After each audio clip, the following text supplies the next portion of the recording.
Good evening and welcome to the July 15th, 2021 public session of the Chatham Township Committee. The committee has returned from executive session. Mr. LeConte confirmed earlier that adequate notice was given of the meeting. Can everybody please stand and join me in the flag salute?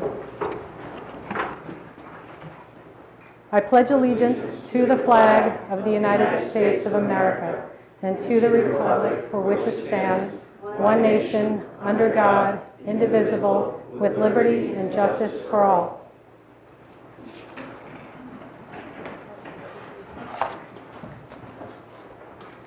Okay, we're going to move on to the approval of the agenda. I do have an addition. We're going to add the resolution to approve the Rolling Knolls Memorandum of Understanding, and that is number 2021-207. And that will be added to the non-consent agenda item number 2. Do I have a motion to approve the agenda? So, second. All in favor? Aye. Thank you. I want to congratulate Kathy Abbott on her unanimous appointment to the Chatham Township Committee by the Chatham Township Democratic Committee to the seat vacated by Mayor Tracy Ness. And do you want to proceed, Greg? Do you want to administer the oath of office? Yes, if you want to come down. Okay. Did you bring one with the Bible? I did not bring the Bible this time. Did you have anything on that? Oh, I think so. Bring it.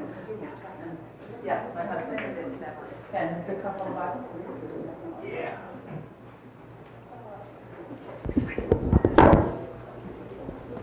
Where should I do? That way. Outstanding. Say aye. I, Give your name in full. Catherine R. Abbott, Do solemnly swear do solemnly swear that I will support the Constitution of the United States that I will support the Constitution of the United States and the Constitution of the State of New Jersey, and the Constitution of the State of New Jersey, and that I will bear true faith and I will bear true faith and allegiance to the same, and allegiance to the same, and to the governments established in the United States and to the governments established in the United States and in this state, and in this state, under the authority of the people. under the authority of the people. I do further solemnly swear I do further solemnly swear that I will faithfully, impartially, and justly perform all the duties of the office of Township Committee member according to the best of my ability. So help me God. So help me God. Congratulations. Thank you.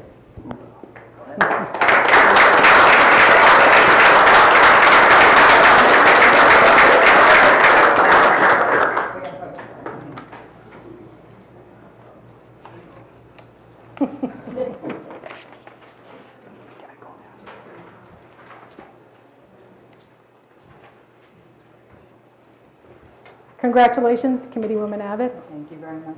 Welcome back. Welcome back to the Township Committee. I did have a family Bible that I used last time, and I forgot to use it this time. Thank you. But thank you for your willingness to serve, especially on such short notice. I'm very excited about working with Committeewoman Abbott. She's got a long history of service in the community, service on the Township Committee, and just working with her more recently on the Planning Board. She's a strong advocate for our residents, so she will be a valuable asset to the committee. Thank you. We have an exciting evening, and we're going to start with a proclamation. A lot of our attendees here are from St. Paul's Episcopal Church, and they are honoring Reverend Davis. If the group wants to come up, I'll read the proclamation. Whereas Chatham Borough is home to St. Paul's Episcopal Church, which exists to be the Episcopal community of the Chathams and surrounding communities, and whereas St. Paul's Episcopal Church has been served by Reverend Mary Davis for the past 10 years as its minister, and whereas over the years Reverend Mary has become a spiritual leader, confidant, and counselor to her parishioners, as well as to many individuals outside the St. Paul's Episcopal Parish, she has shown herself to be a leader not only in the Episcopal Church, but the entire Chatham community. And whereas it is with sadness that the Bishop Carlisle Hughes accepted Mary's request for retirement effective July 11th, 2021, and whereas Reverend Mary is looking forward to exploring the mountains around Knoxville, her new home, and spending time cheering on University of Tennessee. And whereas Reverend Mary's hope is to grow a community of faith which has been achieved, the Chatham community is blessed that she has achieved this and much, much more. And whereas in recognition of Reverend Mary's dedication, commitment, and service to the residents of Chatham Township, we wish her the very best in her retirement and all the blessings that come with it. Now, therefore, I, Stacy Ewald, Deputy Mayor of the Township of Chatham, do hereby proclaim and declare July 11th, 2021 as Reverend Mary Davis Day in the Township of Chatham in the state of New Jersey, and impart the blessing, life is short and we have too little time to gladden the hearts of those who travel the way with us. So be swift to love and make haste to be kind, and may the blessing of God Almighty, Father, Son, and Holy Spirit be with you now and always. Thank you.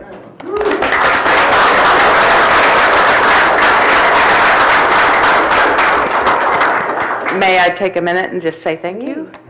I want to thank you.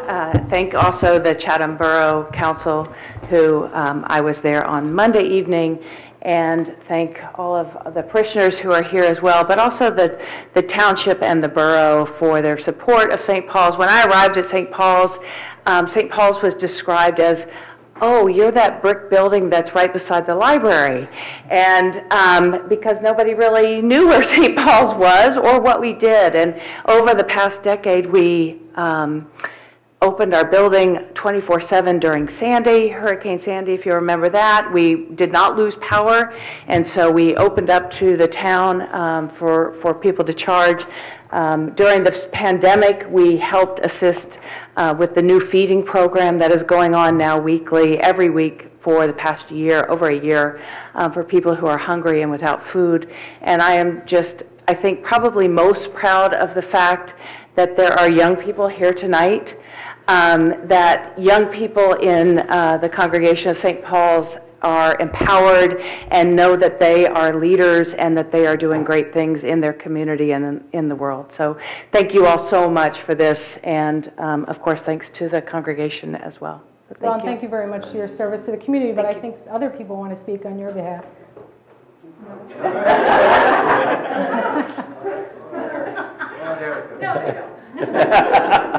I'll just be brief. Mary, it's been a true pleasure. My name is Eric with a C, Leininger. You want the lot number? Leininger. Mary, it's been a true pleasure, and I think I'm speaking on a lot of us here and a lot of us that are not here.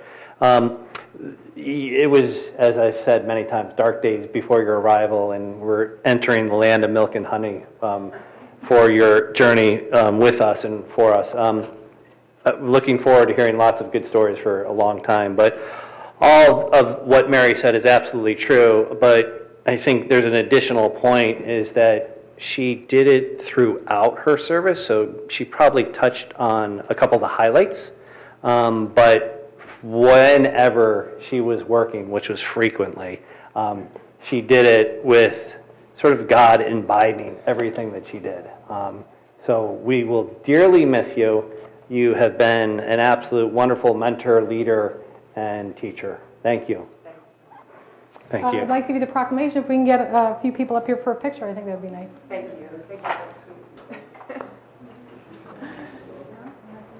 Anybody else come?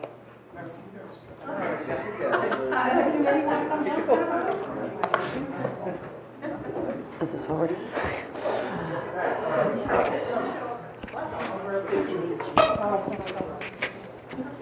Literally dressed up. This is my husband. Thank you so much. Thank you. Is this a row?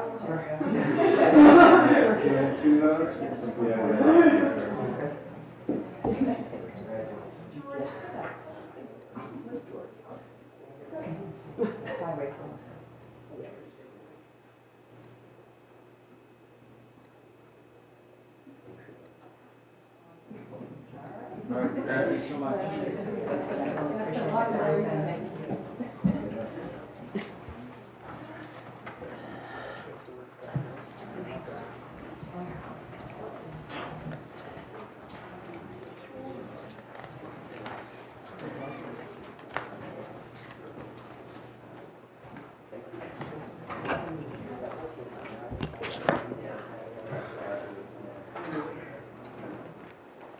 Okay, I get to quiet down for a minute. I'm going to turn the meeting over to the clerk for the selection of the mayor. Okay, now that I'm in control, motion to adjourn. I will now open the floor for nominations for mayor. I'll second. Yeah, who seconded? I am. Yeah. So that's...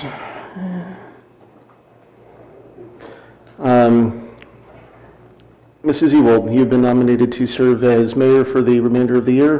Do you accept the nomination, and if selected, will you serve? Yes, I would be honored. Thank you. Mrs. Fleece? Yes. Mrs. Fondacco? Yes. Mr. Hamilton? Yes. Mrs. Abbott? Yes. Deputy Mayor Ewald? Yes, And now Mayor Ewald, come on down. thank you.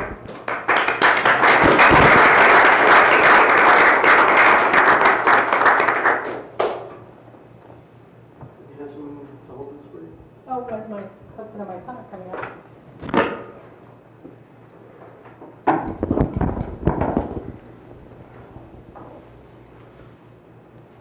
My husband's my son's advertising for television.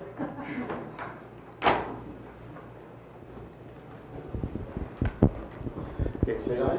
I, Give your name and full. Stacy Ewald, Do solemnly swear do solemnly swear that I will support the Constitution of the United States that I will support the Constitution of the United States and the Constitution of the State of New Jersey, and the Constitution of the State of New Jersey, and that I will bear true faith and that I will bear true faith and allegiance to the same and allegiance to the same and to the governments established in the United States and to the governments established in the United States and in this state and in this state under the authority of the people. under the authority of the people. I do further solemnly swear I do further solemnly swear that I will that I will faithfully, impartially, impartially, and justly perform all the duties of the office of mayor all the duties of the office of mayor according to the best of my ability. according to the best of my ability, So help me God. so help me God. Congratulations. Thank you.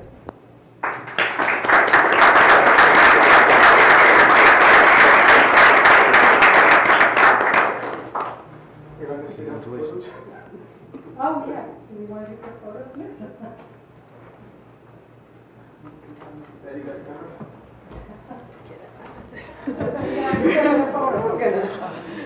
I'm still in a very good picture.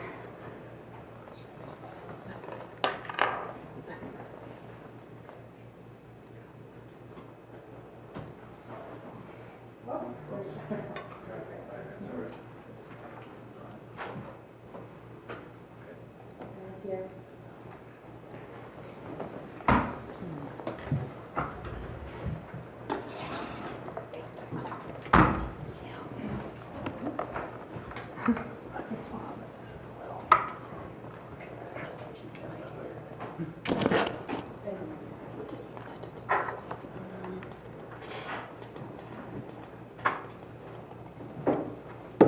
Okay. We have a couple of other items to take care of, so I'll hold off on any kind of mayoral statement. I will say something later in the meeting. Sorry, I got to hook up here. But I just want to let everybody know that I am honored, very honored, to serve as Chatham Township's mayor, and I just want to thank the committee. So the next order of business is to select our deputy mayor. I would like to nominate Kathy Abbott. Thank you. And I will second that nomination. Do we have, sorry. Mrs. Abbott, you've been nominated to serve as deputy mayor. Do you accept the nomination, and if selected, will you serve? Accept the nomination, and yes, I will serve. Okay, any discussion before we vote? Can I get a roll call vote, please? Yeah, I mean, we could have, Oh, I'm sorry about that, a brief discussion, and I won't belabor it. I think everybody knows what the opinion of some of the people on this committee are, and for, you know, the appointment of a political candidate and the now elevation of a political candidate, which is the majority's prerogative, I guess, to a position of leadership on this committee. But it would be my view personally that that's not appropriate. That's my opinion. That's how I feel about it. I would have preferred somebody else to be nominated for that position. Duly noted. Kathy has, well, first of all, I think aside from Celeste, she has more years in the township, probably has more community volunteer experience than any of us on the committee and has more years serving on this committee prior in 2012, I think, to 2014. So I think she would do a fine job as deputy mayor and has already hit the ground running in her role as a township committee member. So if there's no other discussion, I'll get a roll call vote, please. Mrs. Felice? No. Mrs. Monaco? Yes. Mr. Hamilton? No. Deputy Mayor Abbott, or Mrs. Abbott? Yes. And Mayor Ewald? Yes. Okay. Yeah, motion passes. Come on down.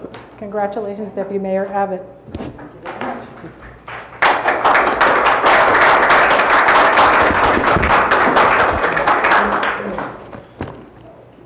You get to come up again.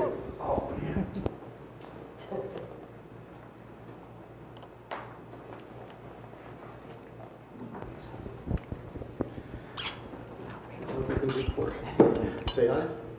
I, Give your name and vote. Catherine R. Abbott, Do solemnly swear do solemnly swear that I will support the Constitution of the United States that I will support the Constitution of the United States and the Constitution of the State of New Jersey, and the Constitution of the State of New Jersey, and that I will bear true faith and that I will bear true faith and allegiance to the same and allegiance to the same, and to the governments established in the United States and to the governments established in the United States and in this state and in this state, under the authority of the people. under the authority of the people. I do further solemnly swear I do further solemnly swear that I will faithfully, that I will faithfully impartially, and impartially and justly perform all the duties of the office of Deputy Mayor according to the best of my ability. according to the best of my ability. So help me God. So help me God. Congratulations. Thank you.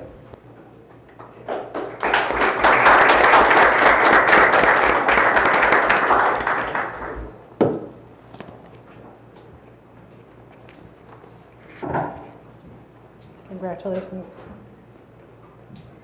So I'm very excited. One of my first acts as mayor is the promotion of one of our exceptional police officers from sergeant to lieutenant.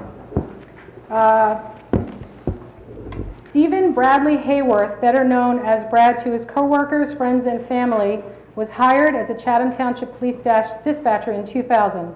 When an opening for a police officer became available in early 2003, he tested and was selected to be one of 2 candidates hired. Brad graduated from the Morris County Police Academy later that year and began his career as a police officer. In May of 2011, Brad was assigned to the Detective Bureau, where he worked until his promotion to sergeant in 2015. As a sergeant, Brad supervised the day-to-day activities of officers assigned to his patrol squad in addition to his regular patrol responsibilities. In 2018, he was assigned as administrative sergeant, where he supervised the Detective Bureau and was responsible for various other administrative duties. Tonight, Brad is joined by his parents, Karen and Steve, his girlfriend, Kelly, and his 4 sons, Danny, Kenny, Johnny, and Tommy. While we were hunkered down over the pandemic, or Superstorm Sandy, or the latest microburst/tornado, we still don't know what it was, our police officers are out on their road putting their lives at risk every day to make sure our township residents are safe.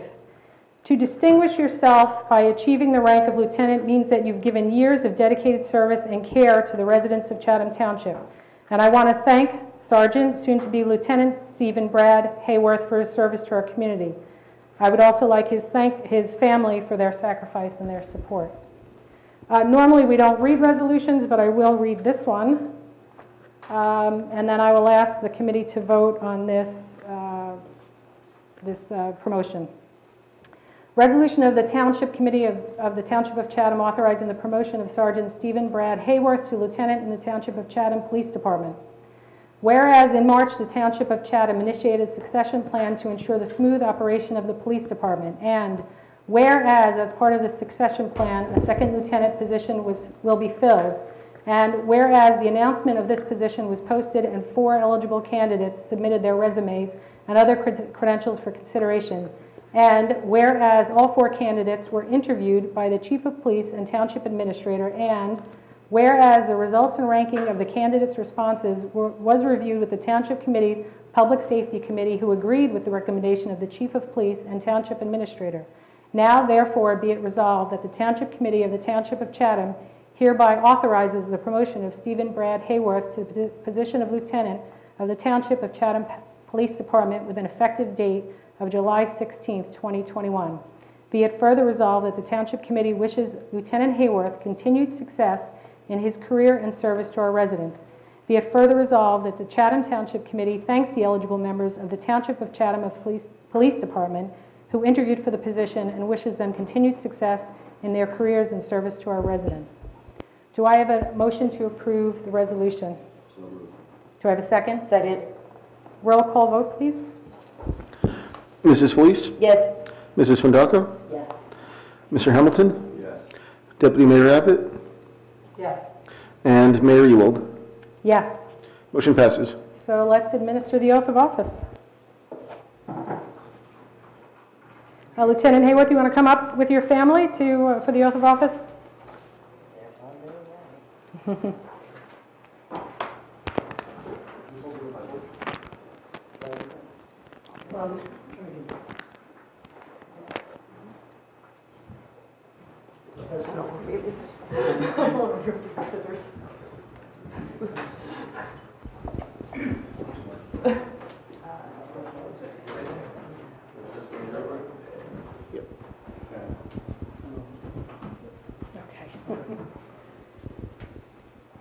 Repeat after me.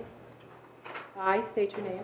I, Stephen B. Hayworth, Do solemnly swear do solemnly swear that I will support the Constitution of the United States that I will support the Constitution of the United States and the Constitution of the State of New Jersey, and the Constitution of the State of New Jersey, and that I will bear true faith and allegiance to the same and that I will bear true faith and allegiance to the same and to the governments established in the United States and to the governments established in the United States and in this state and in this state under the authority of the people. under the authority of the people. I do further solemnly swear I do further solemnly swear that I will faithfully, impartially, impartially, and justly perform and justly perform all the duties of the office of Police Lieutenant all the duties of the office of Police Lieutenant according to the best of my ability. according to the best of my ability. So help me God. So help me God. Thank you very much.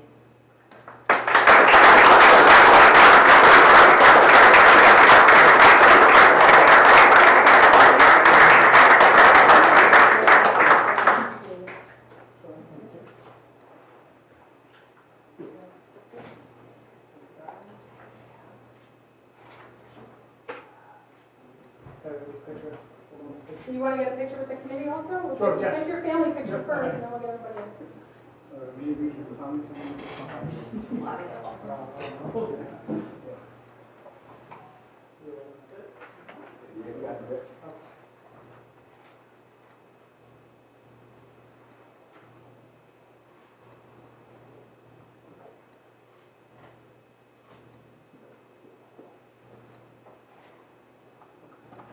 All right.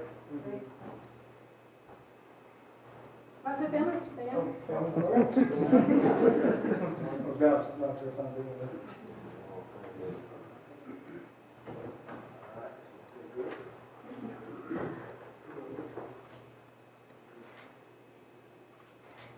You want this side now?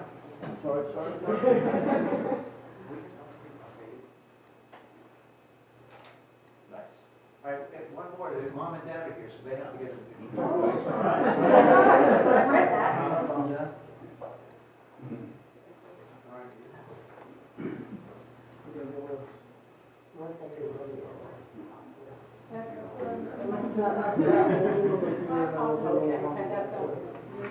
read that.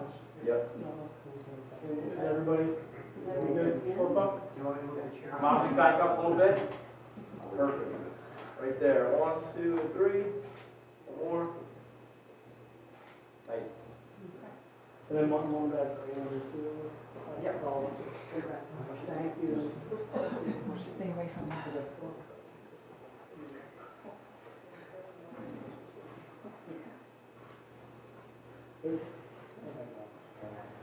Thank you. Congratulations. Thank you.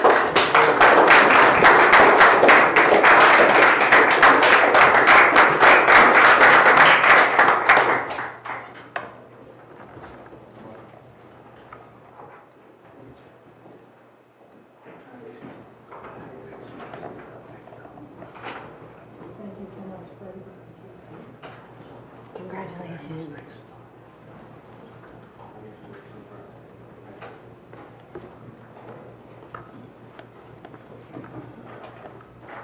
Okay, before we move into reports, I just wanted to read my mayor's statement. I'd like to thank the committee for their vote of confidence in selecting me as their mayor. I am truly honored to serve as mayor of Chatham Township. When my husband and I arrived in Chatham Township 24 years ago, almost to the day, I remember sitting in the backyard, we were having lunch, and I remember thinking how fortunate we were and what a beautiful town we were moving into.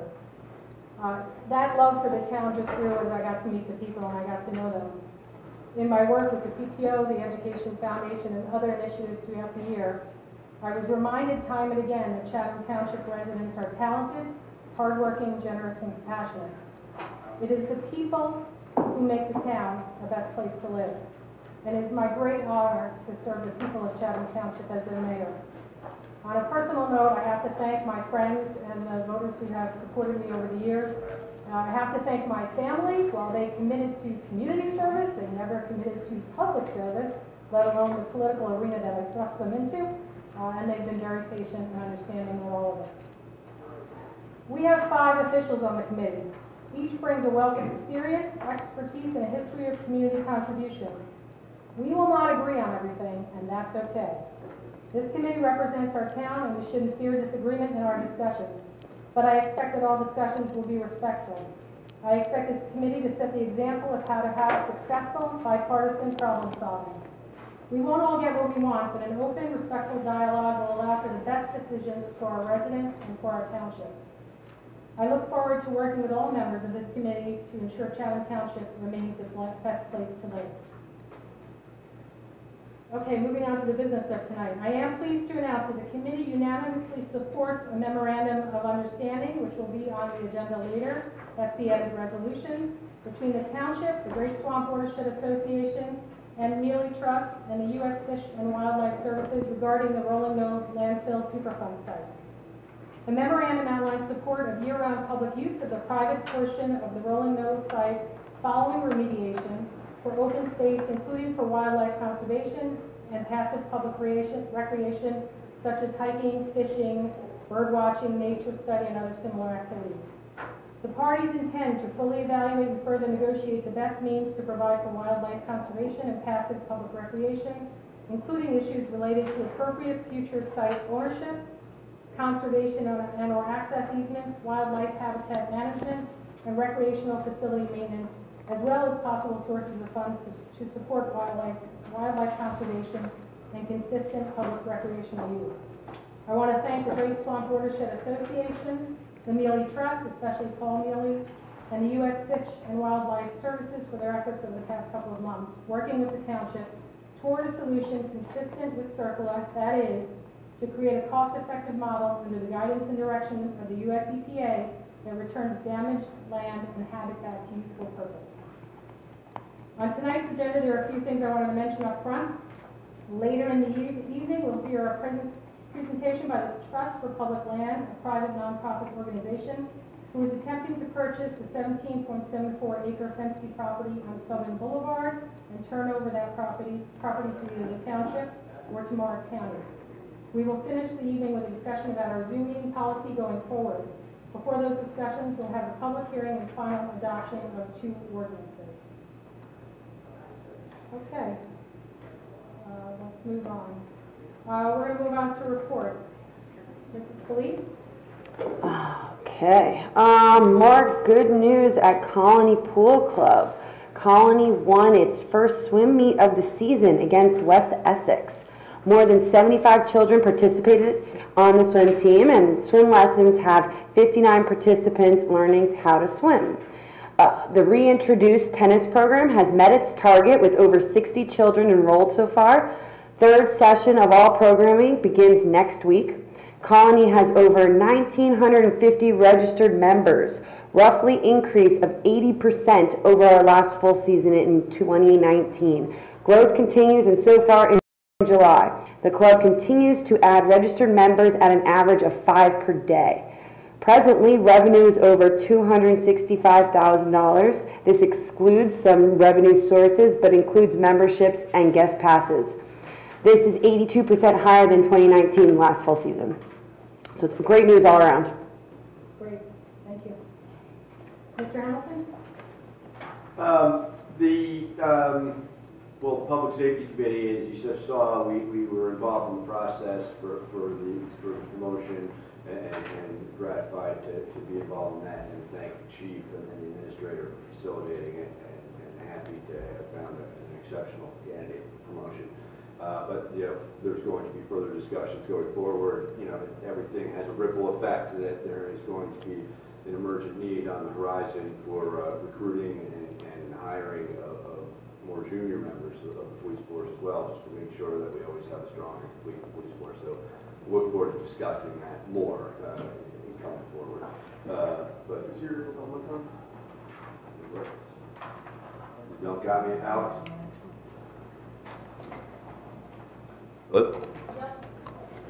Sorry about that. The library is open, as reported previously. So the real good news there is there's been an extreme focus on maintaining library services during the pandemic, and then doing the gradual phased reopening has really been in focus, and the employees and the friends of the library and the trustees did a great job at that. But it's more or less moved on to reopening for real, full reopening. The Board of Trustees is going to be having our first in-person meeting next week, which we're all looking forward to, and then start focusing on business at hand with the library.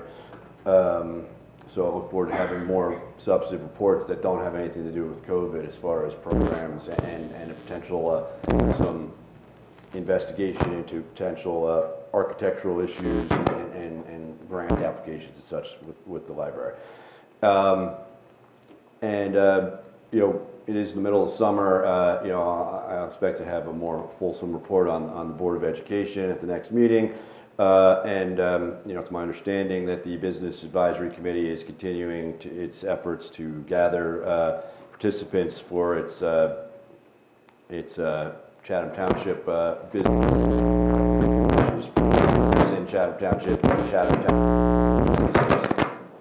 That could be me. I'm sorry, Is that that's you. So we'll look forward to hearing more about that in the coming months. Congratulations, Mayor. Thank you. Celeste, you want to give it a try? I think you've got to put that thing back on.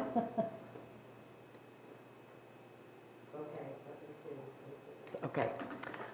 Well, as a member of the Public Safety Committee, I thought I would mention something that I like to talk to everyone about. Well, I take my daily walk around town with my pups.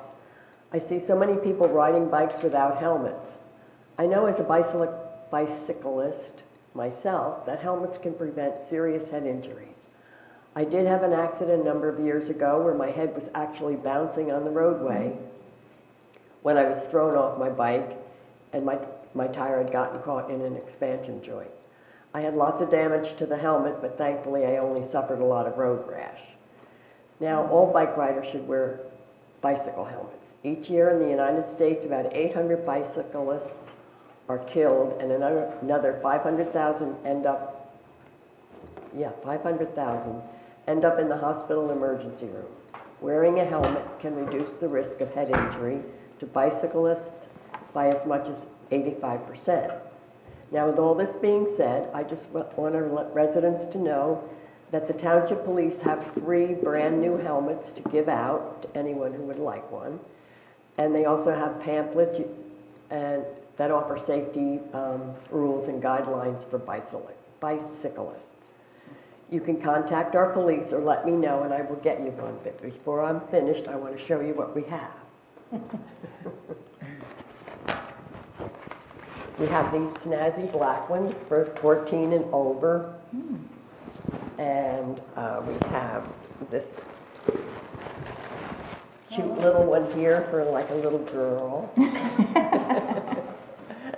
And this one is a little bit snazzier. I'm not sure about the age, but this is another I don't even know which way it goes on. There you go, and take that. And, all right, so that's with the bike helmets, but if anybody needs one or would like one, just get in touch with me or the police station, and they'll take care of that. One last thing, the Art League of the Chathams. Oh, okay. The Art League of the Chathams will be exhibiting here at the Municipal Building finally after over 18 months. There will be a reception on Sunday, September 26th from 2 to 4. And I will mention this again as the date gets closer. It can't be missed. Good showing. Decorate the walls again. And that's it. Deputy Mayor Abbott, I know it's been a short stint, but since you're on the planning board, if you give a quick update on the planning board. Sure. So the planning board has been very busy this summer, and this past week we had a preliminary site plan hearing for 522 Southern Boulevard, which is our proposed affordable housing development, and also a minor subdivision on Gates Avenue. And we've had residents come out, and that's just been very helpful for the planning board to hear the concerns of the residents. So we're grateful for neighbors' participation. And there's an issue where the neighbors at 522 Southern Boulevard are asking, are concerned about the rear buffer to the Sunrise Lake neighborhood. Gates Avenue residents are coming out with concerns about water runoff, so we have to be very careful in following through on their concerns and the law, the zoning laws. And so next Monday, we're continuing both those hearings. Public is welcome. Thank you. I want to welcome Congresswoman Cheryl's district director is here, Kelly Doucette. That does remind me when Mr. Hamilton was talking about the Business Advisory Committee. I was pleased in a recent town hall, she talked about, I had asked about the federal recovery money that was given to Morris County. A portion of those funds will go towards supporting small businesses. So I was pleased to hear that, because as we think about how we'll use the funds that we got from the federal government, which will largely go towards infrastructure and revenue recovery, it is nice to know that there's going to be programs at the county level to help our businesses. I wanted to update residents and the committee on some discussions regarding Route 24. The mayors from the towns surrounding Route 24 have been meeting for the last few years with the county, with the Department of Transportation, the New Jersey Department of Transportation, to try and resolve the traffic concerns on Route 24. Which, shockingly, I was on Route 24 recently, and it was still backed up despite, COVID and summertime travel, which just amazed me.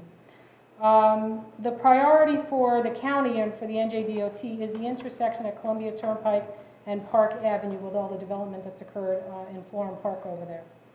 There's been a lot of development in that area. The project that was planned has been stalled because there was a missed opportunity for federal funding. I'm hoping it'll get back on track, those discussions. If that's the case, the county at some point will likely seek a resolution from the towns to ask for their support for whatever the chosen remedy is. At that point, I'll bring that information to the committee, but I just wanted to make everybody aware, have that on their radar, because the conversation did kind of come to a halt very recently, and I'm hoping it's able to resume. The Affordable Housing Committee continues to meet. They're doing a lot of great research, connecting us with some interesting experts in the area of affordable housing, and they've submitted a number of questions to the administration to help them in their research. The Diversity Committee, there was an e-pluribus unum event in Chatham Borough from the three towns, Madison, Chatham Borough, and Chatham Township. That was very successful, so our Diversity Committee is hoping to continue that every year with the borough and with the township, with the borough and with Madison, and hopefully to rotate in the different towns. Maybe add some food trucks, continue with the performances. They're looking to have a table at Fishawak and to try and get input from residents, and they're looking at some other initiatives. And that's all I have for now. Mr. LaConte, do you have any updates? I do not have any reports. Thank you. Mr. Rushke?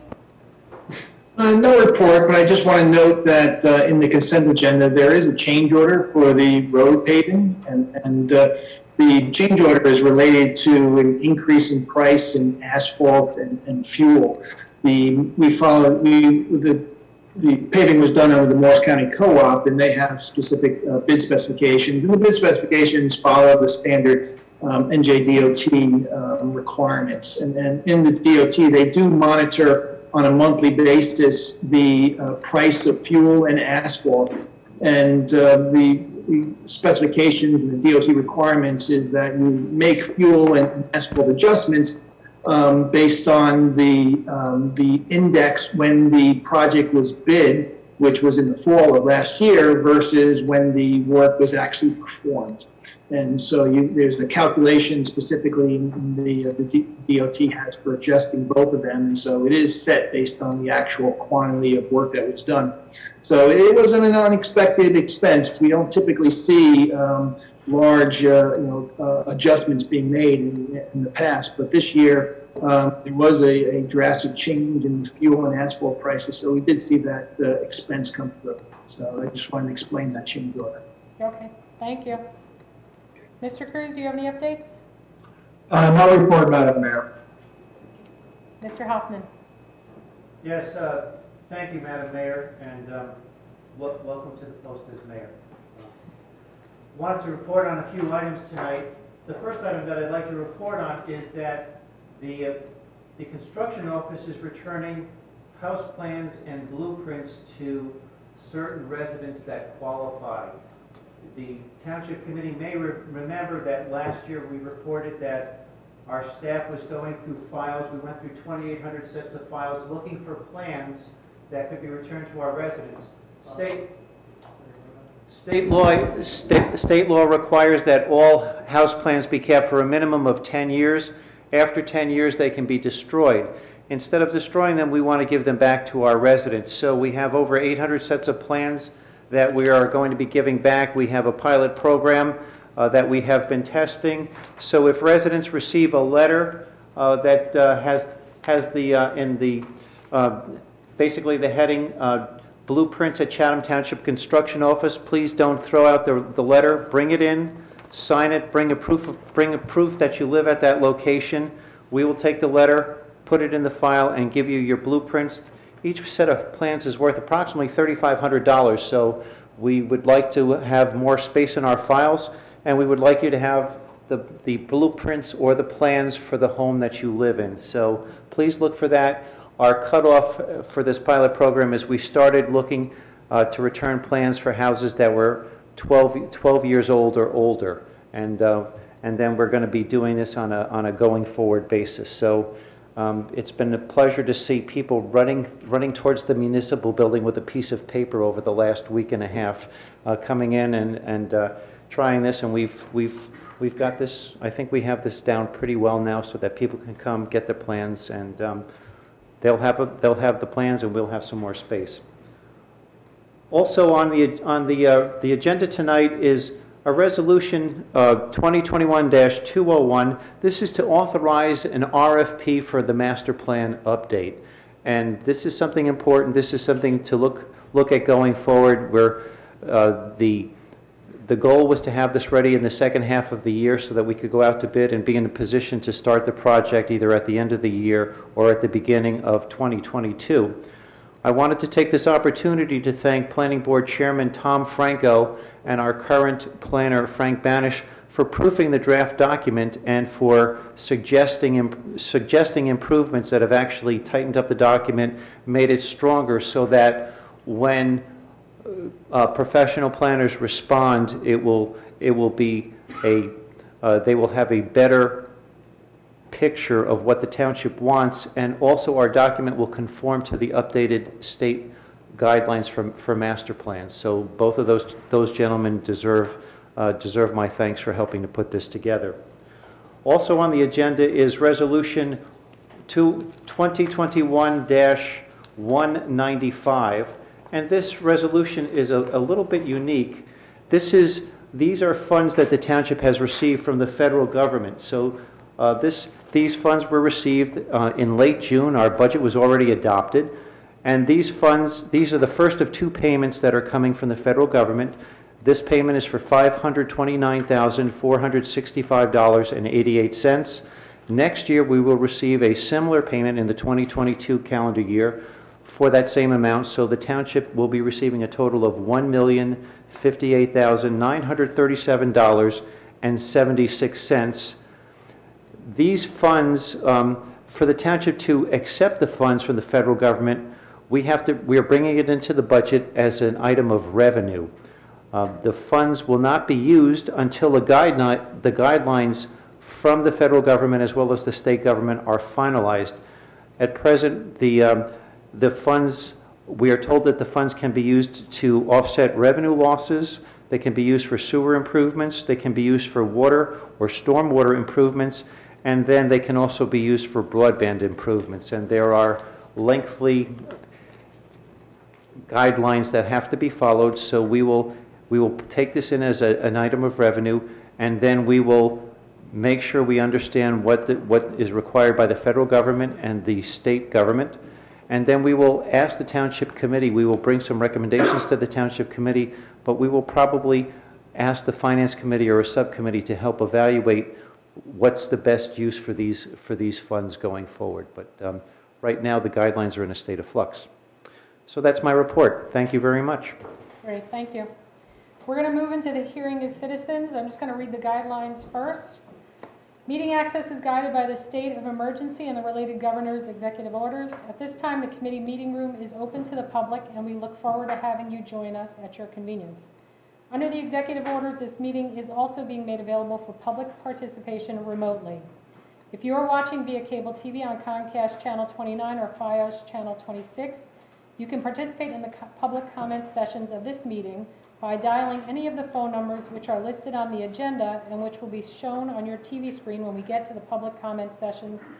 Then dial *9 to raise your hand. If you are watching via Zoom, you may speak during any of the public comment sessions by following the Zoom instructions to raise your hand. Whether in person or online, when you are recognized to speak, please mind the following procedures. Please say your name, spell your last name, and give the name of your street. You do not need to give your street number. All public comments will be limited to 5 minutes. Rather than use any of your time answering questions, we will wait until you finish speaking before responding. We have 2 public comment sessions on tonight's agenda. Each member of the public will be limited to 1 comment of up to 5 minutes during each public comment period. Written comments submitted to the Township Clerk before 3 p.m. today will be read during the public comment sessions. Written comments are subject to the same guidelines as oral comments.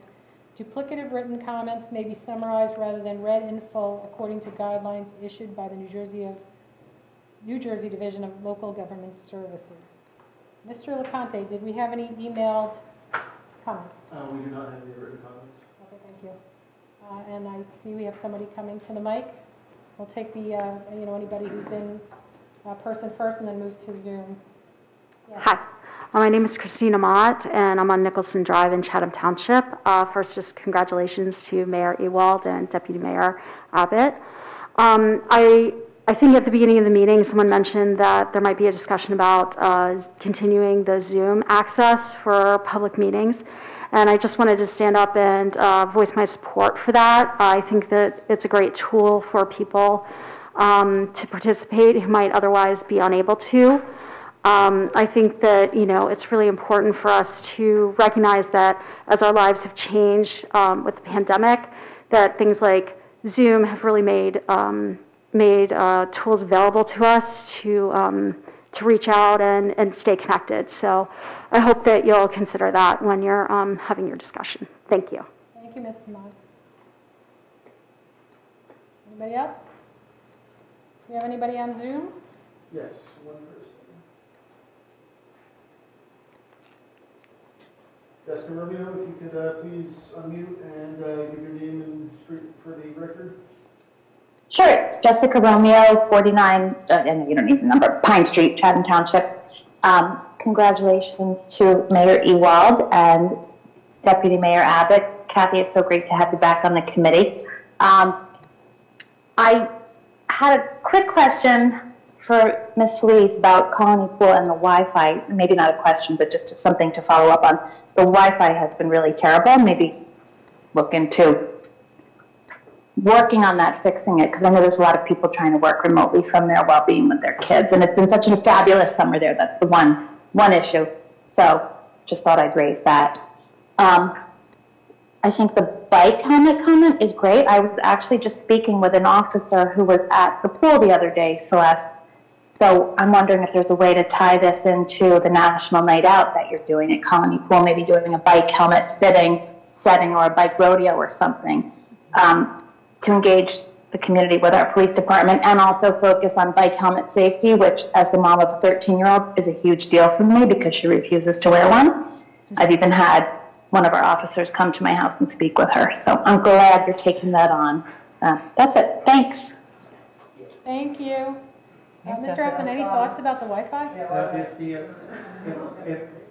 If I may,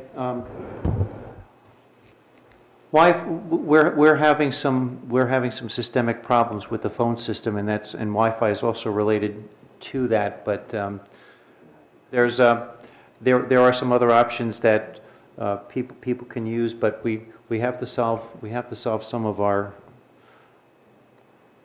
power problems coming into the building before we can solve that. The federal funds that are coming in can not be spent on, I know you mentioned broadband, is that included?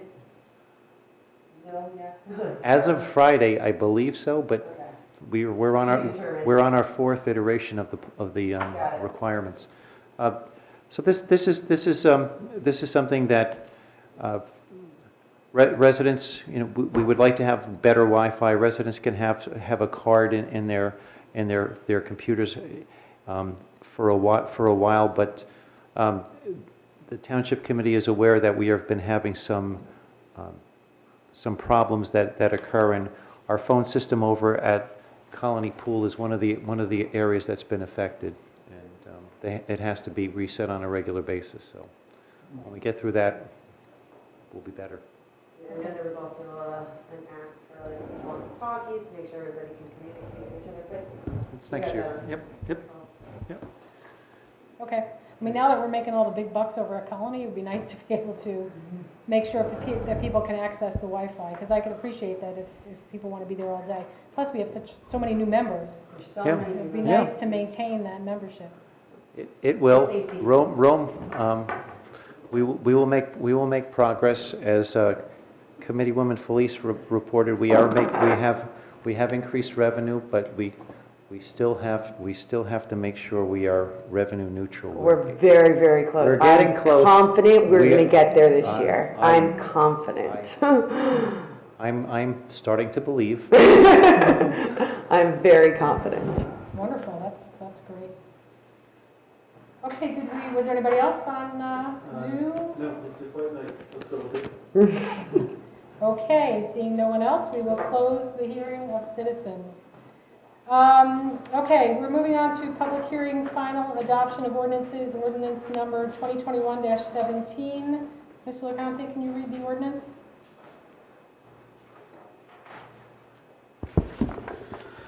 Ordinance, let me just put my camera on. This is ordinance 2021-17, an ordinance of the Township of Chatham, County of Morris, State of New Jersey, amending Chapter 3 of the Revised General Ordinances of the Township titled Police Regulations to a new Section 3-14 titled Operation and Licensing of Cannabis Businesses Prohibited within the Township's geographical boundaries. Okay, Mr.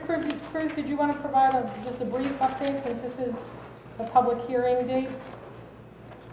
Yes, Mayor. As you may recall, several meetings ago, the Township Committee adopted an ordinance specifically prohibiting cannabis businesses within the municipality. That ordinance is a land use ordinance, and so this ordinance complements that. This ordinance prohibits the Township from issuing any type of license or permission to operate a cannabis business within the Township. So one is under the municipal land use power, the other is under the police power, the power to regulate the health, safety, and welfare of its residents. It doesn't mean that it will be enforced by the police. It just simply means that the township is exercising that authority in adopting this ordinance. Okay, thank you.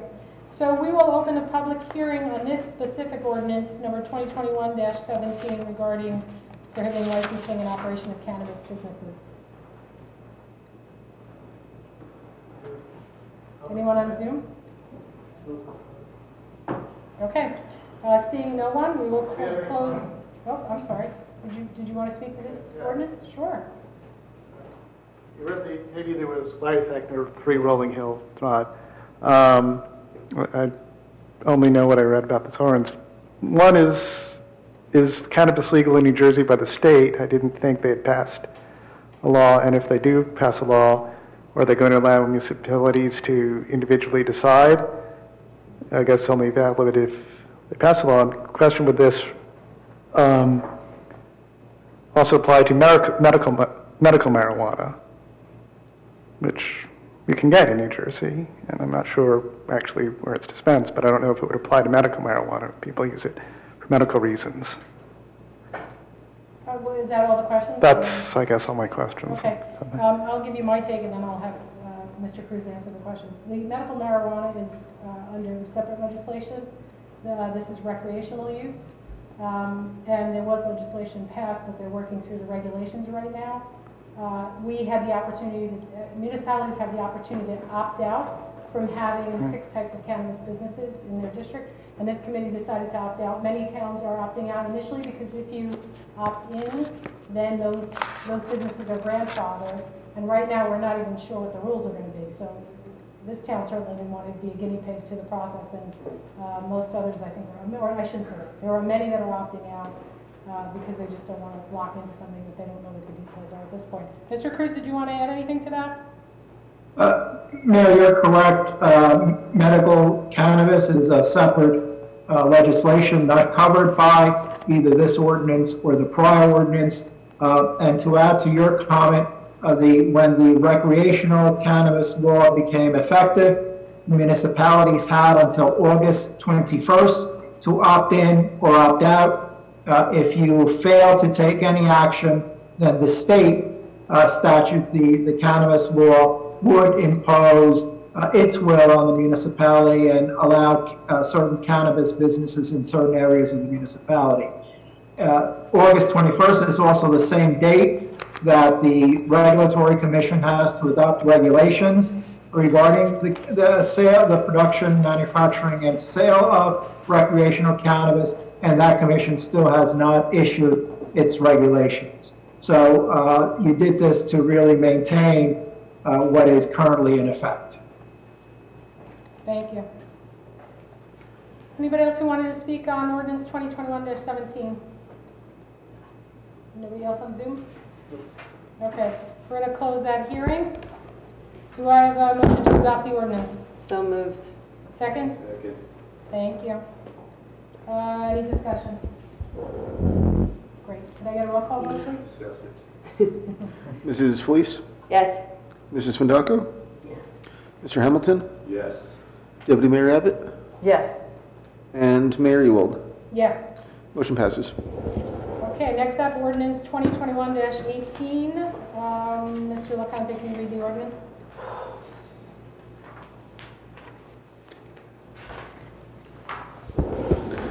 This is an ordinance of the Township of Chatham, County of Morris, State of New Jersey, authorizing and establishing transportation for the affordable housing development to be known as Chatham Family Apartments, located at 522 Southern Boulevard in the Township of Chatham.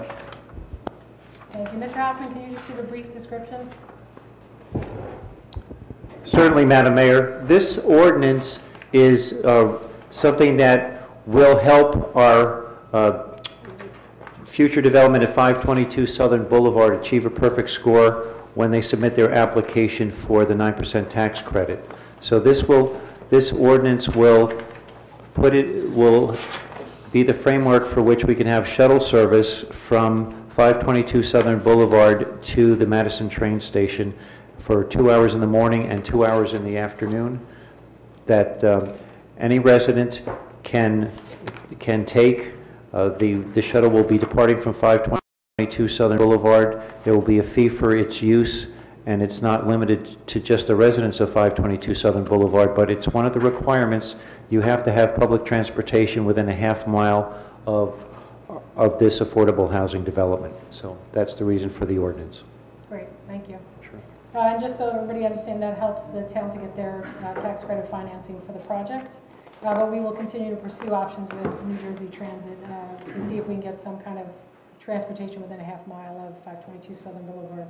We'll open the hearing on the public ordinance 2021-18. If anybody wants to speak via Zoom or if you want to dial in, it's *9, or you call the number that's posted and press *9. Anyone on Zoom? No. Okay. We will close the hearing on the ordinance 2021-18. Do I have a motion to adopt the transportation ordinance? Tripping over my words. Thank you. I'll second. Thank you. Discussion? I have a question. Okay, so just so I understand fully, I know there was mentioned that you basically have to have a perfect score on this in order to be eligible for the 9% tax credits, and there still is a really good chance that we won't get it. Has there been an analysis of the cost of this, the transportation addition, compared to that revenue? No, there has not been an in-depth cost. We know what the annual cost will be, and based on the size of the bus, we can project what the cost per ride will be. But do we have like an annual? Do we know what it will cost annually or anything? Sure, it's the projected cost is $78,000 a year. Okay, and these 9% tax credits, do we have any type of value on those? The potential? Yeah, yes, I don't have them. I don't have them right here, but yes. Okay. We need to get updated analysis from the developer. And, okay. I don't know if Mr. Appleton's requested that yet, but will be requested kind of a plan B for the 4% tax credits. Right. But the analysis that we've had to date does indicate that the spread between getting the 9% versus the 4% still benefits us to get. Right. Of course. Yeah. Of course. I'm just trying to make sure all of our ducks in a row are, make sure we're not overspending unnecessarily if there's no chance in us getting it anyway, because I know they said over and over again that it's still very difficult to get that 9%. That's my only concern. Yeah. If I may, I'd like to point out to the Township Committee that the contract for the shuttle service doesn't have to be implemented until approximately 1 month before the first people move in. Oh, okay. So this is, we need to have this in place for the application, but we still have the opportunity to pursue other avenues. And okay. It's not completely concrete binding, no matter what, even if we don't get any credits whatsoever. Correct. If we are able to. If I may answer that question, if you don't qualify or awarded the 9% tax credits, you would go to a 4% tax credits. Right. But this requirement is not part of the 4% tax credits, so you don't have to implement the ordinance. Got it. Okay, that's what I wanted to clarify. So we can go ahead and vote on the. Sorry, go ahead. No, like a train of thought. I think the question Mrs. Felice asked that I would like some confirmation on would be if we were to adopt this ordinance expressly for the purpose of having this ordinance in place to the extent that it would assist in obtaining 9% tax credit. If we don't get the 9% tax credit, are we still committed to operating this bus? Or can we at that time basically change our mind? My understanding is that you can change your mind, that the 4% tax credit regulations do not require public transportation within half mile of the affordable housing facility. That is correct. The other thing is this is the funding for this, if we are successful in obtaining the 9% tax credit, then the funding for this, if New Jersey Transit or some other option does not come through, would be in the 2023 budget. So we have to have the ordinance in place, but we don't have to fund this until the year. I just don't want to be, I'm worried if we're tied down in case if we don't make it. So is there any way we can make that language a little bit, that's not possible? Wait, did I understand what Mr. Cruz said? We're not obligated. Yeah. We're not obligated, Yeah, correct? Albert broke up a little bit there. I wasn't sure when you I know, said it's hard the to see, critical was it word. can or can't, Yeah, I whether know. it was can or can't. I heard can't. You cannot, you do not have to. Yeah, We do not have to proceed if we do not get the 9% tax. Okay. that's correct. fine. That's what I wanted to know. Well, I do have a question. Say we get the 9% tax credit and we run this bus to the train station. What if it's not used? Then are we allowed to say this doesn't make any sense? No, we have to operate it for a period of time. A period of time? Yeah. Okay. How long is that period of time? I'm not sure. Okay. I will send an email to the Township Committee with that, but I just don't have that with me right now. Okay. I mean, we would certainly pursue other, that having it available to the full town. You still have the other 24 units coming in down the block. Madison has their overlay zones, so we don't know what's going to come out of Madison if they might need use of the shuttle. So, it is the goal to try and work with New Jersey Transit, see what we can get, or to find alternative revenue sources. Okay. Well, is this something that's turning into a pumpkin at midnight tonight? Like, because I'm hearing a lot of answers like, I don't know, I don't have that analysis, it's been done, I can send the Township Committee some information. Seems strange to be voting now and then getting the information later. This is needed for the application which is due in August. So there's no, this is the framework. We're being asked questions for items that will come due in 2023. We do know that based on our conversations with the shuttle provider, that it'll cost $78,000 a year for the service. There's a charge for it, so depending on the charge, that's how we will help offset the cost for it. Include liability insurance? Correct. They would provide the insurance. Yes. Was that the question? Yeah. The residents or the? No, the shuttle service. The shuttle service, okay. There's intangible potential costs Right. associated with operating a shuttle service, regardless of who has the insurance. I guess my real question is this something that we can carry over to the next meeting? No. I also wanted to say something. There's such a difference in the proportion, the difference between getting the 4% and 9% tax credit is millions of dollars to the township, and we're talking 80,000 a year. So it takes a lot of 80,000s to reach millions. Yeah, but there's no guarantee, and that's kind of my concern, is the... No, but we can, if we don't get the 9% at the 4% level, Mr. Cruz said we don't have to. Right. So we're really kind of, it's too small to be considering right now. If we don't have the bus, we don't get the 9% tax. Right, we don't have- Right, I understand that, So it's... As long as we're not, as long as we don't, if we do not get that 9% and we have the ability to pull back and re-examine and reevaluate, I think that would be, I would feel comfortable. The Township Committee does have that option. If we will know in plenty of time whether we receive the 9% tax credit or not. Right. If we don't, we go to Plan B, and Plan B can include repealing this ordinance. Okay. Yeah, Which you would have all next year to do. You reevaluate. Right, Okay, exactly. if we So don't get the 9%. if that's that's my understanding, so that's how I feel comfortable voting on this, but I want to make that clear. Yeah, so if the township doesn't get the 9%, you'll have whole next year to repeal this?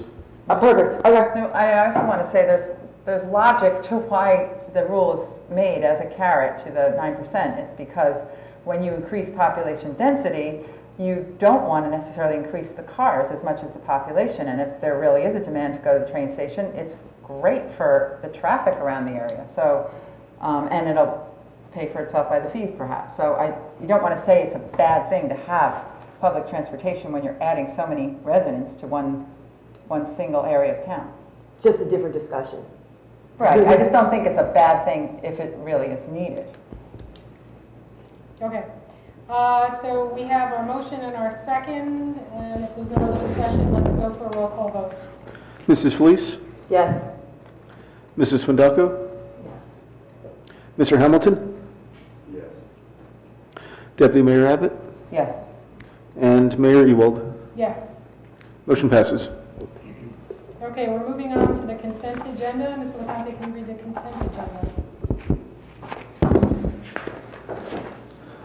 This evening we have Resolution 2021-192, payment of bills, 2021-193, approving meeting minutes, 2021-194, approving executive session minutes, 2021-195, amending 2021 budget, local fiscal recovery funds, 2021-196, refunding overpayment of taxes, 2021-197, redemption of outside lien, 2021-198, authorizing change order, road resurfacing, 2021-199, appointing arbitration attorney, 2021-200, releasing escrow balances, 2021-201, authorizing RFP for master plan updates, 2021-202, authorizing advertising and hiring of police officer, 2021-204, authorizing purchase of security cameras for police department, and 2021-205, appointing member to the diversity committee.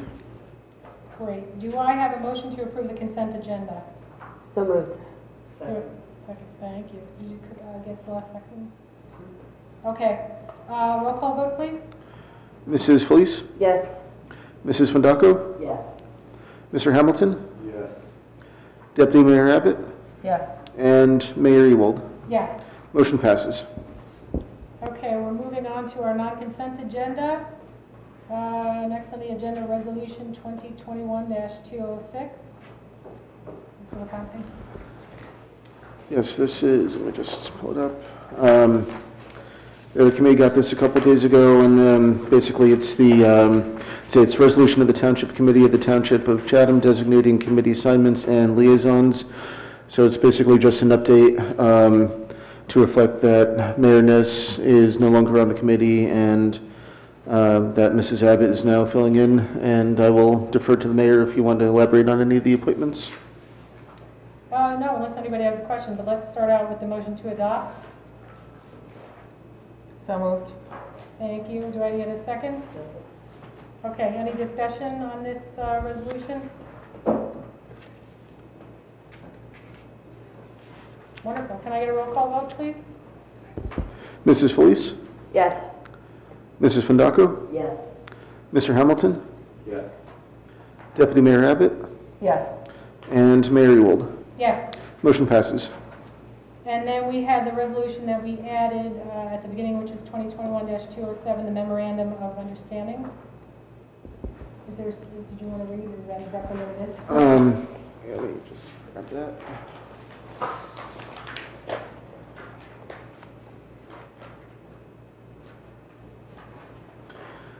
This is a resolution of the Township Committee of the Township of Chatham authorizing the mayor to sign a memorandum of understanding with the Mealy Trust, Great Swamp National Wildlife Refuge, and Great Swamp Watershed Association regarding the Rolling Knolls landfill site.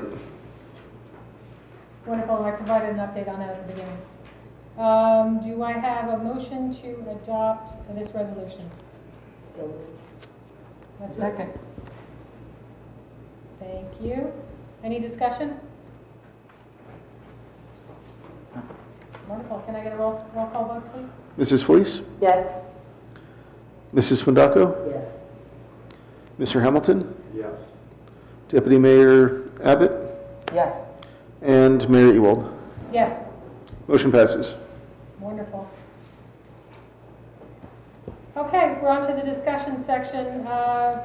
Did you want to introduce, Mr. Hoffman, the open space grant application, Trust for Public Land? Do you have somebody who's presenting? Sure, thank you, Madam Mayor. We have with us Mr. Greg Socha from the Trust for Public Land. He will provide an overview to the Township Committee on the grant application and provide other information about the timeline and the intent. It's been a pleasure so far working with the Trust for Public Land, and I look forward to their successful application coming to fruition. So with that, Greg, take it away. Thank you. Thanks for having me. Greg Soha with the Trust for Public Land. Just really quickly, the Trust for Public Land is a private, not-for-profit, 501c3 conservation organization. We have a mission to create parks and protect the land for people. We work nationwide and across the state. I work in New Jersey, and I partner with municipalities, other nonprofits, counties to protect land. We act as a principal, so we'll actually contract with the landowner, do all the due diligence, raise funds via public grants, in some cases private grants, and then we like to transfer property to some sort of public ownership that can be either municipal, county, state, or in some cases even other partner nonprofit organizations. So that's just a little bit about us. Again, I'm coming to present the Morris County Open Space Trust Fund application that we submitted to the County Open Space Board. It's application to purchase this property. It's owned by an entity called the McDon-Fenn Group, LLC, off of Southern Boulevard, as you heard. It's about 17 acres, give or take. We don't know exactly until you do a survey. And we applied to purchase the property.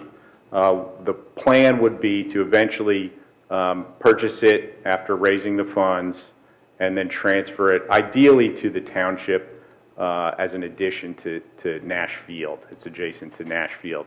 The property is important. It was brought to our attention by another partner organization. Looked into it, talked to some folks on the Open Space Committee, noted it was part of the proposed Heritage Greenway as part of the open space element. Sounds like you might be updating that information, but has good potential to connect not only to the adjacent Nash Field property owned by the township, but it's also adjacent to the Great Swamp Wildlife Refuge. Has a lot of importance in terms of just protecting and buffering the wetlands of the National Wildlife Refuge and watershed protection in general. There's some information that it may even have or help protect habitat for rare and endangered species. So that's important. Obviously, the potential to connect via potential trails to existing public land and just a relatively large piece of property in the township that would be a boon, I think, to the community. So we made a request to the county for $350,000. The remaining funds would come from, hopefully from Green Acres. That would be through a grant to the Trust for Public Land from Green Acres. Mr. Hoffman and Township have already generously contributed some funds to help us appraise the property. So we have some match and contribution from the township in that regard. And then I'll just add, there's some other sort of practical elements that make this a potential, a nice acquisition to go to the county to and potential for the township in terms of, potentially expanding overflow parking relative to Nash Field, depending on whether that would work out or not. So that's just the highlights of the grant application we put in. The County Open Space Committee asked us to come present it to you, offer any public comment, any comment that you all may have, and then just after this meeting we'll provide them with a copy of the minutes. There's a form Mr. Hoffman will share with you that has your opportunity to say, yes, we heard this presentation, yes, we have comments, or we don't, or whatever, or we support it, or what have you, and then we'll submit that to the county as well, along with any adjustments we might need to make based on your comments. So then I'm happy to answer any questions. Thank you. Well, thank the Trust for Public Land. You got it. And also our Open Space Committee for their work. I know Joe Bozrelian was behind the scenes on this as well. You bet. We appreciate everybody's efforts to try and secure this land. It's, as you said, very sensitive environmentally. The watershed, it's been on everyone's radar for a really long time to try and protect that area. So I appreciate your efforts. Thank you. Happy to do it. Do we have any questions from the committee? If I get clarity on what the next step is, you talked about that, but where does it go from here exactly? Like it used to be our involvement in the future meetings or anything. Right. So this is very early in the process. So this is an application, the county application comes around once a year. So we decided, hey, let's go and put this application in as we move forward. Really, there is, most of the next steps are on my part. I've worked closely with Mr. Hoffman, keep him apprised of the situation. But really the next steps are getting some additional information for the county, including giving them, some clarity on what our timelines are and things like that. Then we'll do a site visit with the county, and then they'll make some decisions. All in concert with that, I will be continuing to work with the landowner and negotiating, hopefully getting under contract. Then we'll wait until the county has made a decision, and if they say, hey, we'll fund you to do this acquisition, and assuming we have an agreement with the landowner, we, the Trust for Public Land, will continue to do our due diligence, appraisals, surveys, title work, environmental site assessments, things like that. And at that point, once we get to that point, then I would probably reach out to Mr. Hoffman and say, hey, this is getting pretty good. Maybe we've got funding in place. The due diligence is looking good. We would probably come back to you all and say, we'd like to transfer this property to you. And we would do what we call, a simple transfer agreement. And our public funding partners will look for us to do that, to say, what are you going to do with this property once you acquire it? So we would have an agreement. We'd come back to you and say, hey, we have an agreement. Would you agree to take this property from us once we buy it? So at that point, you would be looking at a document, a transfer agreement that would say, yes, we'll buy it. It would probably stipulate that we're essentially just giving you the property at that point. So those details would be worked out. You would have the opportunity to look at that with your legal staff and go through this process again in that more formal sense. This really right now is I'm coming to you just presenting the county open space application. That's different than the sort of the transaction element of it. Does that make sense? Yeah, absolutely. Well, I think this is something that, everybody feels pretty good about. So Good, great. Good luck. Yeah. Thank you. Yeah. Any other questions from the committee? Nope. Well, just a comment and a question, yes, it's a piece of property that people have hoped wouldn't be developed for a long time, so I'm glad, and there's been some question about whether it would be, so I'm glad that it seems to be going in towards the open space direction. And also, you're saying I know you didn't do any survey, but when you say parking lot, that means that there's uplands and wetlands on this property, right? There are some uplands on it, yes. So we know we have an engineering report that they didn't bring that with me, so I don't have it. But there are of the 17 acres, there are I would say probably less than 3 that are uplands, but it does have some uplands. Great. And I could be wrong on those numbers. So. Yeah, I won't quote you on that, but thank you. There's some, yeah. Yes. As part of your process, did you want to hear from the public if they have any comments? Sure. Okay. So what I'll come back to you from out of this tonight, I'll just say, Mr. Hoffman, can I get a copy of the minutes? If the public comment is part of that, that's great. Because I can open specifically to this right now. Please do, yeah. Can I, now that I said that? It's done in the agenda specifically. Okay, why don't we open the public hearing specific to this Trust for Public Land grant. Not a formal public hearing, but we can have a comment on that. Okay. And that would be in the minutes. And I do have someone on Zoom about that. Okay.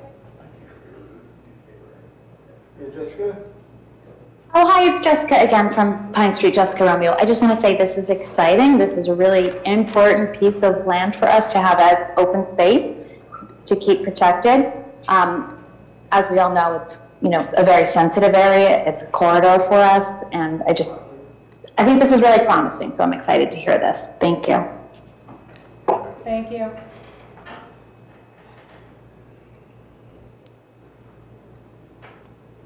Any other comment? Madam Mayor, if there's no other comments, I'd just like to make one comment, please. Please. I'd like to thank Mr. Soha because there was a lot of critical thinking and writing that went into it. He did a lot of good work. There was a tight deadline to get the application in. Mr. Soha worked on a couple of weekends. We exchanged information over that. Mr. Bezralian also deserves to be credited for some of the editing and things of that nature. And I I appreciate Mr.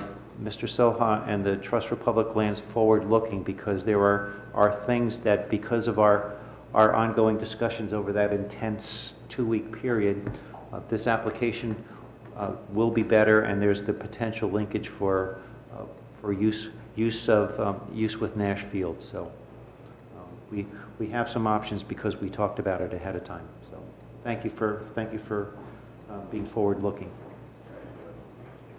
Wonderful. Okay, why don't we move on to our Zoom meeting policy? Trying to think of how we give a little background on this. Mr. LeConte, did you want to speak to this a little bit? If I understand correctly, and I'll ask Albert to correct me if I'm wrong, but at this point, the township is no longer required to have Zoom as part of its meetings for the governing body, but it is up to the township committee to decide if moving forward, if you want to continue to have this as a feature of our public meetings. Okay. So I'll open it for discussion. Committee. I think it's a good idea to keep Zoom open for the public. Get more participation than ever. Yeah, I would agree. Do you want to speak? Are you Mike? I guess I took it off. I want to make sure people can hear you. You have to say that again? Yeah. If you want, you can, just so people at home can hear you. Yes, I think we should keep up the Zoom because we have more participation that way. Yeah, I would agree. I mean, I know there were concerns about, when you get a lot of out-of-towners that can jump on via Zoom, but the reality is the folks who come from out of town are going to show up anyway. So I think this allows for our senior citizens to participate, people who are traveling, people with young kids. I wish I had the option once upon a time when, I was running around with my kids could just dial up. Exactly. That's what I was going to say. When I had little kids, it was such a pain to get here. Yeah, exactly. Is there any other comments? Yeah, Albert, I was just wondering if you could get some, did something change specifically in between the last time we discussed this and today that specifically brought this up? I think this discussion is as a result of questions you raised, Mr. Hamilton. We were asked to put it on and this whether or not meeting. the Zoom should continue once you are meeting in person. So really this is a decision that has to be made if you want to only have in-person meeting with no television, no Zoom access, go back to the pre-pandemic, which was in-person with cable and no Zoom, or some other combination. So once the state health emergency was lifted, which was on June 4th, I believe, the law does allow you to continue by Zoom, using Zoom, but you now have in-person meetings, so you're able to eliminate Zoom if that is your pleasure. Now, is there a way we can prioritize the people who come in person? Because I think that should be, they should be prioritized. I mean, yes, we have been giving them first option to speak. I'm just wondering if there's another way we could possibly prioritize that. Yeah. Your bylaws already provide something similar to that. Your bylaws provide that residents speak first and then non-residents. So Okay. you can certainly amend your bylaws to provide that in-person speakers, persons at the meeting in person will speak first, then those on Zoom. I would also suggest that you consider, you may remember that at the last meeting, the deputy mayor then read a statement about the potential for power going out that night. And I think the annual notice and the meeting notice should make clear that cable and Zoom access are a convenience to the residents, and that if power does go out, because the municipality has the ability to go back online and continue its meeting through its generator, that doesn't mean that if power goes out and Zoom is down and cable is down, that you can't continue with your meeting. So I think that kind of a clarification would also be appropriate because the key here is putting the public on notice as to how you're going to proceed. So if you're going to continue to use Zoom, is our comments over Zoom going to be acceptable? If so, in what order? If the power goes down in the municipality, what do you do in terms of continuing the meeting once power has returned to you? Are you going to hold off the meeting until power is returned to the whole municipality? I think that that's probably not the way to go. You have a generator in the building, and you can continue your meeting. As long as the public knows that this is a convenience that's being offered and not mandated, I think you would be within your compliance with the Open Public Meetings Act. Yeah, and like, what about also an idea of maybe like you can only call in once on Zoom, but if you want to talk multiple times, you got to come in person or something to that extent also. Because I just want to keep the emphasis on people coming in person because I think it gets them involved more. But I still want to provide this alternative Zoom option as well. I'm just trying to like spitball ideas of way we can still keep that priority. The same rules would apply. Okay. One speaker per public comment period, 1 5-minute statement. And we can't edit that at all? Per Zoom, per in person? That's all I was asking. I don't know the answer to that question, but I would think you have to treat public comment in an equal fashion. You can't shorten someone's... So you really can't prioritize, like in that manner? I'm sorry?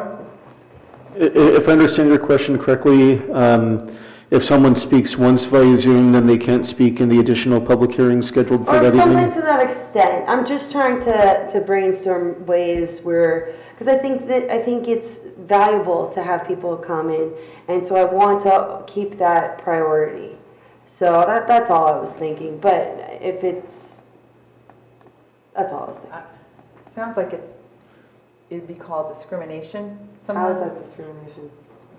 No, it's not discrimination, but you have to treat speakers equally. You can't, you're trying to regulate speech. And so that's exactly what I meant. Yeah. Everyone should have the same ability to speak, irrespective of the medium. What is the current status right now as we sit here? Because we did vote on something the last time this came up that my understanding was that it was the current status quo at the time of that vote was extended until the end of this year. And so there's no resolution or anything on the table right now. This is just a discussion. I understand that. But as we sit here right now, for example, and again, I think, we got to consider all options, and last meeting was a specific example, but, it's probably not a situation that arises that frequently. But if the Zoom was to go down, or even the cable TV was to go down, and we were to continue to proceed with this meeting right now, this would still be a legal meeting, would it not? Correct, if you put the public on notice. If you put the public on notice right now. Pardon me? I'm giving a hypothetical scenario. If that happened right now, is this meeting appropriately set up for that scenario? The public is not on notice for that. So that's why the discussion at the last meeting was that once the power returned to the municipal building, you would contact utilities, find out what the status was with the utilities, and if the town was not up by 11 o'clock, you would adjourn at your normal time, 11 o'clock, and the meeting would end. So the key is putting the public on notice as to how you're going to proceed forward in the event of a power outage or taking public comments in person or by phone or by Zoom. Now I have one more question. So before we did the Zoom, there was back and forth questioning with people that came in, and we put an end to that with the Zoom. Is that something that would enable us to keep that priority? Is that allowed? I'm not sure I understand your question, So but the same rules that Zoom, apply in person apply to the people in Zoom. At all times, no matter what. So Albert, I think the question is... I think if I may add, yes. I think Ashley's point is prior to the onset of the pandemic, during the public comment period, it was sort of customary for members of the public, if they had questions, to interact to a certain extent with the people sitting up here. And that was somewhat impractical, you know, in the purely Zoom context. And so what I understood to be were new rules were adopted. The statement that Stacy read today that says, you know, you have 5 minutes, take your 5 minutes, make sure you ask all your questions, and then we'll respond, and there's no opportunity for follow-up. And now we're back to having in-person meetings, which might facilitate a more open discourse like that, but is that something that is essentially gone forever, so long as we allow Zoom commentary? Well, I think this is really a policy decision, not a legal question. But I think the purpose of what you just described was to add order to the meeting. And there should be order to the meeting, whether it's in person or by Zoom. It is a period of public comment, and the public should be given an opportunity to express all their comments. And then if the Township Committee decides to respond in an orderly way. And I think that was the underlying purpose of that, to keep the meeting and the back and forth in an orderly fashion, and to allow the public to get all their questions in at one time. Because if you have a 5-minute rule, then you would have arguments about, okay, I asked the question 1 minute, and the Township Committee took 4 minutes to answer it. Do I get another 4 minutes to speak? So it is a way to have the public get all their questions out and respond to that. I remember you were always sitting there with that stopwatch, and you were so good with that. Yeah, to advocate for myself, I preferred, you know, let the person have their 5 minutes and then respond. It just, you know, makes it more orderly. Yeah. Oh, okay. So just so I summarize where I think we are in agreement so far, I think we're all in agreement that we like Zoom as an accommodation but not an obligation. Mm-hmm. Okay. I think we're all in agreement, and it sounds like it's already in the bylaws, which I didn't know this, that residents are first. The residents have preference first. Yeah, no, it's a little bit of a juggle on Zoom. Yes. Yeah, but we'll do the best that we can. Yeah, and I would recommend, as Mrs. Felice suggested, that we prioritize people that come in person, as we've been doing the past couple meetings. You know, that should be codified. Yes, okay. And then Mr. Hamilton brought up whether or not, or Mrs. Felice brought up, whether or not we have allowed the back and forth. And personally, I kind of like, I think it's worked much more smoothly with the 5 minutes, get all your questions out, and then, you know, we'll respond. But is there some indication that people want something otherwise? I mean, I go back and forth on it, honestly. I see both sides. I see how residents want to be able to go ask follow-ups. I think that's a fair concern. Honestly, I just go back and forth. Mayor, maybe something that could be considered would be, you know, have a certain number of minutes to speak, and then have the committee response, and then allow a fixed amount of time for follow-ups. You know, if you're so inclined, just or maybe kind of meet in the middle. Play it by ear. We don't codify it and just wing it, more or less, and see how it goes, and test out the waters. If it doesn't work, no. So far with the 5-minute rule, where residents get to speak for up to 5 minutes, they're able to articulate all of their concerns, and then there's a response. So that has worked better than what was occurring in 2019, where there was the give and take, and there were several questions about time and seating time and things of that nature. So I believe that the process that's in place now is better than what was in 2019, and that it should continue. There might be a tweak that would be required in the future based on playing it by ear with Zoom, because our residents, our township residents, should have a priority in speaking, and it also is important that whoever shows up here in the chamber has the opportunity to speak first, and then those that are not here will have the opportunity to speak after people who have shown up here get to speak. But I think the 5-minute rule works well, because our residents get the chance to speak, and they get the chance to articulate all of their concerns. Just to add a little context, before we started enforcing the 5-minute rule, it used to be technically a 3-minute rule, but it was never enforced, and there were times that we'd have a single resident at the microphone for up to 20 minutes with a line down to the door of people waiting to speak. And it was the back and forth, and one person at the mic for literally 20 minutes. And then you'd have people get up, speak, go sit down, and then they'd get back online and they'd be up at the microphone 2, 3, 4 times during one hearing a citizen session. So it was, it was becoming a problem that needed to be addressed. Well, subject to a reservation that I question even now whether Zoom access is a requirement. For example, but this is a theoretical legal question. I think that if we publicly notice a meeting properly and the meeting is held here in this room and it's open to the public and anybody who wants to can come, and we make it available via alternative methods, somebody couldn't come and challenge some action taken by our committee later and say, well, the power was out in my neighborhood when you voted on that, or when the public comment happened on that. I don't think that would fly. I think that these meetings are adequate the way they're happening right now.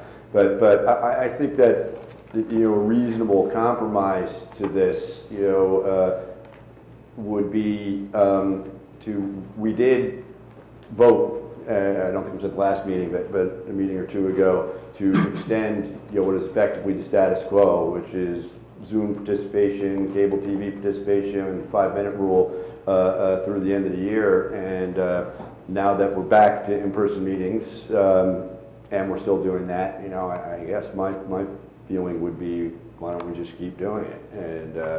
And it'll be, to use the legal term Ashley brought up, we'll wing it and see how it goes. If it turns into a problem, then we can address it when the time comes, when the current resolution expires. Which is the wing it part of what? Well, just to not do anything. Keep doing what we're doing. Just keep doing what we're doing and see how it goes. Keep doing what we're doing for the rest of the year until we have to renew this resolution and then decide. Yeah, so one way of saying, let's just keep doing what we're doing. So as opposed to changing the bylaws to have a Zoom policy, the only worry I have is I don't want to be in a situation where we have to litigate to prove that we're right, where we can just turn to our bylaws. The only thing I would say, if we could, like what Albert mentioned about if power went out or something like that, if we can just include that in our bylaws where it doesn't matter if the power goes out and we're still functioning, that doesn't mean the meeting's over, we're still functioning. I think we need that. We need that. Other than that, I think we leave it alone. I think that's where we are. Okay, perfect. Because he said the residents first is already in there, so it's perfect. So should we have a resolution, I guess this is a question for Albert, add a resolution for the August meeting to clarify the power outage issue? I don't think we have to call it a power outage issue. It's very narrow. I think we can say the meetings are being held in public in accordance with the Open Public Meeting Act and the way they have been held, since the beginning. We are going to continue as a accommodation and a courtesy to people who want to participate remotely to continue to exercise the option to run them on Zoom and provide Zoom access. But we're not required. In any event, Zoom access fails, internet shortage, power surge, storm, act of God, that doesn't nullify the meeting. The fact that the meeting is taking place makes it a valid meeting, regardless of whether or not the Zoom is working. I agree with Mr. Hamilton. That's what I was saying, probably inartfully, but it is really an accommodation. If people want to take advantage of it, they can do so, but the meeting continues whether or not they're there. Because the meeting is properly noticed. My concern is you make Zoom an option and then don't tell the public that if something happens, the meeting will continue. I think people can rely upon the fact that the notice says Zoom access will be provided and it doesn't answer what happens if Zoom access fails. So it wasn't intended to put specific examples, but that this is an accommodation. If that accommodation cannot proceed forward, the meeting will still continue. wonderful. So good, we're all on the same page. Yeah, except we're not going to use the word Zoom, right? We have to use some sort of generic term for this video conference access or something. Because we're using Zoom now, but what if there's another, all these other... Yeah, there's other options such as WebEx or what might come in the Zoom is future. the one that we haven't used Yeah. and anticipate continuing to use, but yeah, if we want to say streaming video Like conference online services, video conferencing. whatever. In yeah. fact, I don't have cable access anymore, so that, I would say there's a huge percentage of the population doesn't have remote access through the cable TV. Yeah, come January, at the reorg, we'll have a new annual notice at that point and readoption of the bylaws. So between now and then, if there's any language that needs to be cleaned up, we can figure that out between now and then. Yeah, that's what I say. Okay, I think we're all in agreement. Thank you. All right, so for the next meeting, you're going to have an amendment to the bylaws, Yes, please. okay? And you're going to have an amendment to the annual notice, which is a resolution. If right now it obligates us, then yes, we need to modify that as well. Okay. Very good. Okay. Wonderful. So I will move on to our second hearing of citizens. The same procedures apply as earlier.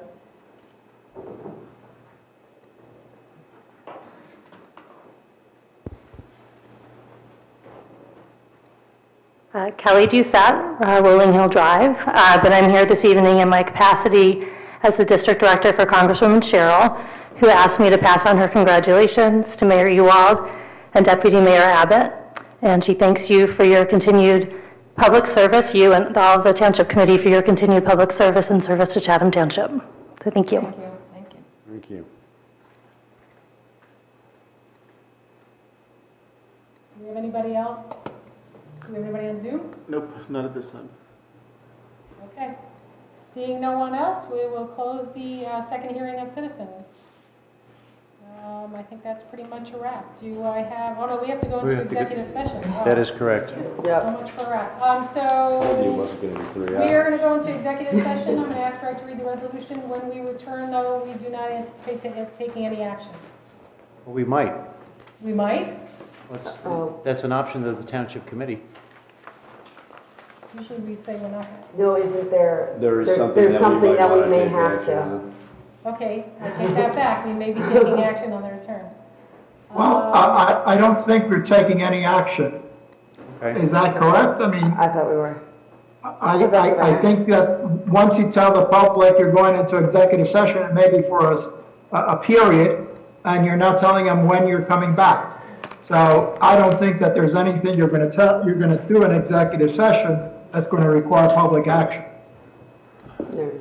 That's a good point. I know what he's saying. We could talk about it in the executive. All right. Sounds good. Thanks, Albert. So we are going. You're into not executive taking session. any action upon coming back to a regular section. You're only going to adjourn. Okay, you have Bob Hoffman in a mild state of panic, I think, but if you're convinced that we are not taking any action when we come back, I will tell the public that. I'm convinced. Okay. Okay, so the executive session resolution. Yes.